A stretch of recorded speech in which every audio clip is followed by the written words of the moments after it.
मैं रेखा कश्यप। और बच्चों, आज आपके सामने कुंवर नारायण जी की जो 12th क्लास की कविता है वो लेकर आई हूँ। कुंवर नारायण जी की 12th क्लास में दो कविताएं हैं, एक तो है कविता के बहाने और दूसरी बात सीधी थी पर।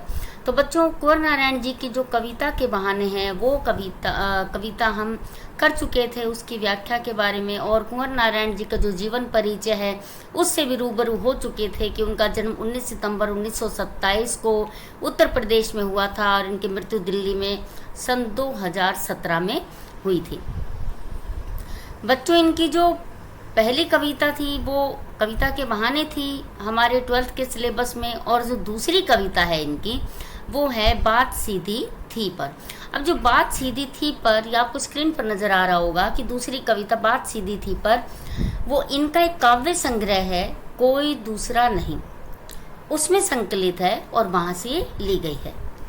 तो ये कुंवर नारायण जी का जीवन परिचय है, इससे आप रूबरू पहले ही हो चुके हैं। और ये इनकी कविता, पहली कविता के बहाने, ये मैंने आपको बता दी थी, इसकी व्याख्या सहप्रसंग करवाई थी कि इसमें कविता में चिड़िया और फूल आदि से तुलना की जाती है और बच्चों के खेलों से किस प्रकार समानता दिखाई जाती है। और बच्चों, कुंवर नारायण जी की ये दूसरी कविता आपको स्क्रीन पर नज़र आ रही होगी, बात सीधी थी पर। तो बच्चों, जैसा कि वही प्रसंग हो जाएगा कि प्रस्तुत जो पद्यांश है जो या प्रस्तुत कविता आरोह हमारी जो पाठ्य पुस्तक हिंदी की है उसमें आरोह भाग 2 में संकलित है, और कवि इसके कुंवर नारायण जी हैं। जो ये पद्यांश है इसमें कवि ने ये बताया है कि किसी भी बात को या कोई कविता रचते हो, कोई कविता बोलते हो, तो उसको सरल सहज भाषा में जितना आप बोलोगे या जितना अपनी बात को किसी सरल सहज भाषा में कहोगे उसका प्रभाव उतना ही अच्छा दिखता है, पड़ता है, सामने वाले समझ सकते हैं। तो यहाँ पर जो कुंवर नारायण जी कवि हैं वो भाषा के बारे में और अपनी बात, अपनी अभिव्यक्ति, अपने कथन के बारे में बताते हैं कि बात सीधी थी पर एक बार भाषा के चक्कर में जरा टेढ़ी फंस गई।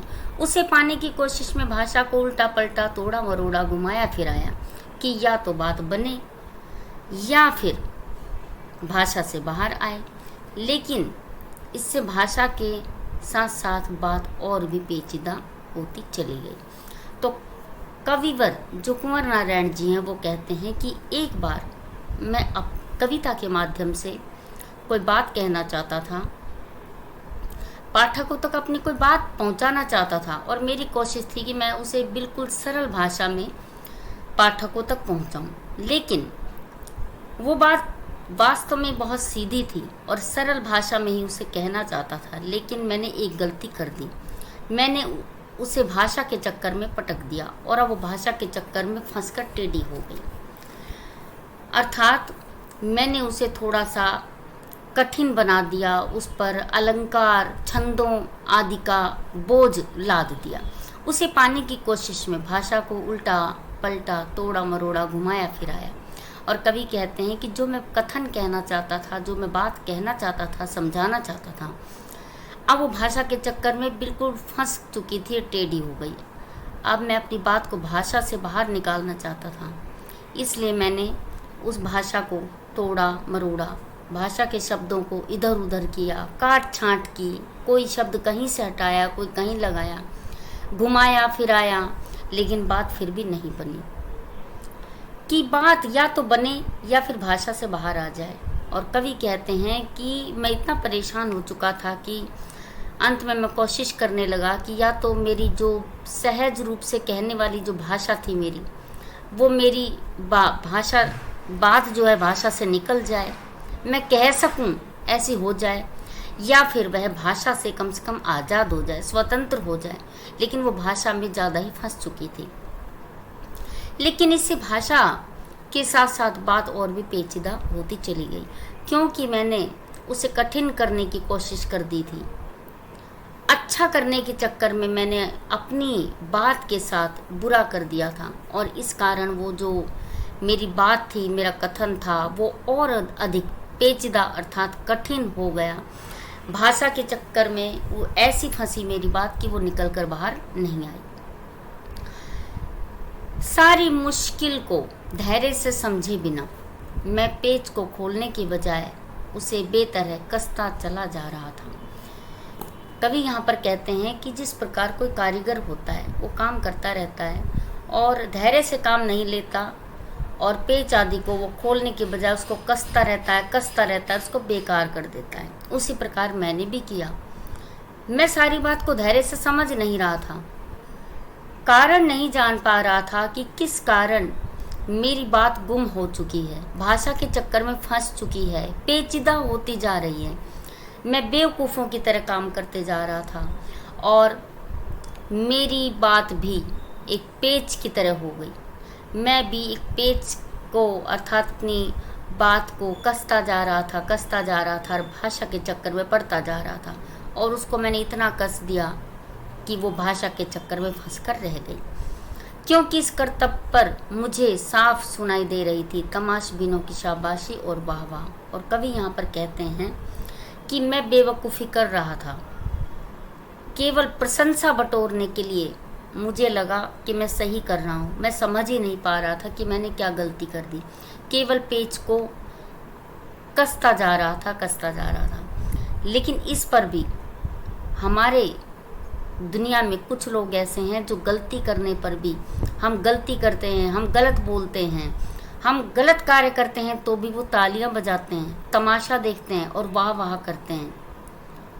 वो कुछ स्वार्थ वाले व्यक्ति होते हैं या पता नहीं कैसे कैसे व्यक्ति होते हैं। तो मैं भी उनके चक्कर में पड़ गया। मैं बेवकूफ़ी कर रहा था, फिर भी मुझे साफ सुनाई दे रही थी बहुत से लोगों की शाबाशी और वाह सुनाई दे रही थी, जिसके कारण मुझे अच्छा भी लग रहा था। लेकिन मैं सीधी बेवकूफ़ी कर रहा था, क्योंकि जो बात मैं सरल सहज रूप से कहना चाहता था वो अब ख़त्म हो चुकी थी, उसका प्रभाव ख़त्म हो चुका था। आखिरकार वही हुआ जिसका मुझे डर था।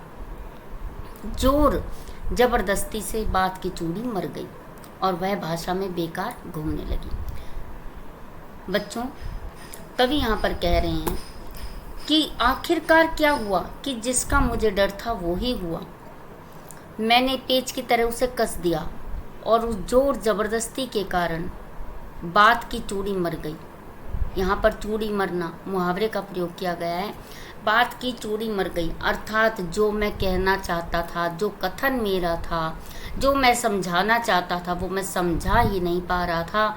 और जिस प्रकार पेच को कसते जाओ तो उसकी चूड़ी मर जाती है और वो बिल्कुल बेकार घूमने लगता है, उसी प्रकार मेरी जो बात थी वो भी भाषा के चक्कर में ऐसी फंसी, मेरी बेवकूफ़ी की वजह से ऐसी फंसी कि उसकी भी चूड़ी मर गई अर्थात वो भी अब प्रभावहीन हो गई और वह भाषा के चक्कर में अब बेकार ही इधर उधर घूमने लगी। हार कर मैंने उसे कील की तरह उसी जगह ठोक दिया। और कवि यहाँ पर कहते हैं कि अब मैं प्रयास कर के थक चुका था, जबकि मैं गलत प्रयास कर रहा था, लेकिन मैं अपनी तरफ से प्रयास कर के थक चुका था। और मैंने जिस प्रकार एक पेच को घुमा कर उसकी चूड़ी मार दी जाती है और फिर वो बिल्कुल बेकार हो जाती है, उसे दीवार में ठोक दिया जाता है कील की तरह, उसी प्रकार अब मैंने भी अपनी कथन को, अपनी बात को उसी हाल पर छोड़ दिया, क्योंकि अब मुझसे वो संभल नहीं रही थी। अब मैं उसमें कुछ भी नहीं कर सकता था।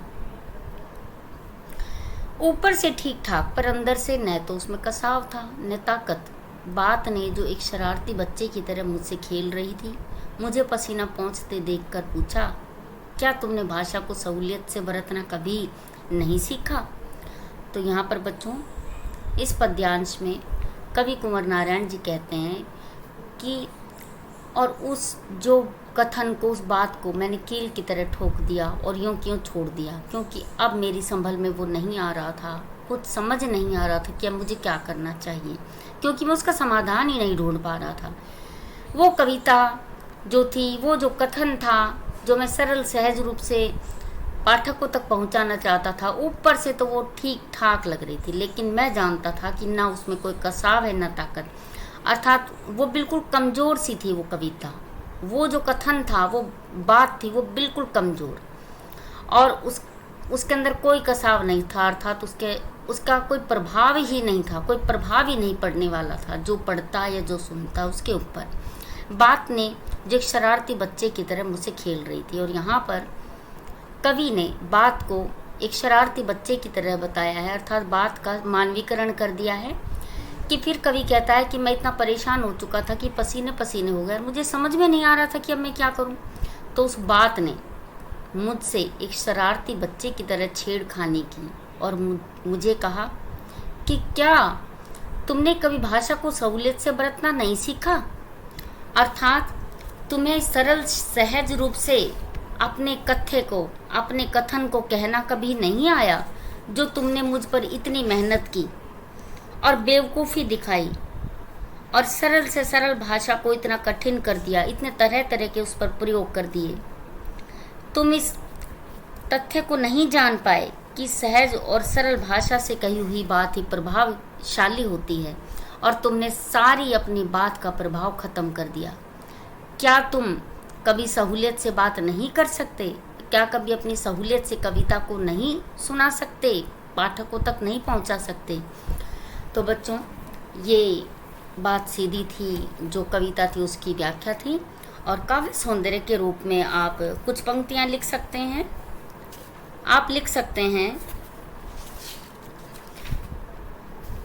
कि इस कविता में कवि ने बात को सरल तरीके से कहने का पक्ष रखा है एक तो, और यहाँ पर मानवीकरण अलंकार का बड़ा सुंदर प्रयोग है, जैसे शरारती बच्चे की तरह उसमें मानवीकरण अलंकार भी है। जो बात थी वो बात कर रही थी एक शरारती बच्चे की तरह, तो मानवीकरण अलंकार भी है, उपमा अलंकार भी है यहाँ पर, और पसीना पहुँचना, ऐसे कई शब्द आए हैं, उल्टा पलटा तोड़ा मरोड़ा आदि, घुमाया फिराया, अनुप्रास अलंकार कई जगह आपको दिखाया गया है यहाँ पर, और सरल सहज हिंदी भाषा का यहाँ प्रयोग है, शब्द चयन उचित और सटीक है। बच्चों, मुहावरों का प्रयोग भी हुआ है यहाँ पर। इस कविता में कवि ने, कुंवर नारायण जी ने, मुहावरों का प्रयोग भी किया है, जैसे बात की चूड़ी मर गई, बात की पेच खोलना, बात का शरारती बच्चे की तरह खेलना, ये बात का बन जाना, तो ये कई मुहावरों का भी यहाँ प्रयोग है। तो काव्य सौंदर्य के रूप में आप कई पंक्तियाँ लिख सकते हैं। तो बच्चों, ये हमारी व्याख्या थी, काव्य सौंदर्य था। आशा है आपको समझ में आया होगा। अगर आपको मेरी कविताओं की व्याख्या अच्छे से समझ में आ रही है और आपके लिए हेल्पफुल है, तो लाइक करें, सब्सक्राइब करें और शेयर करें। Thank you.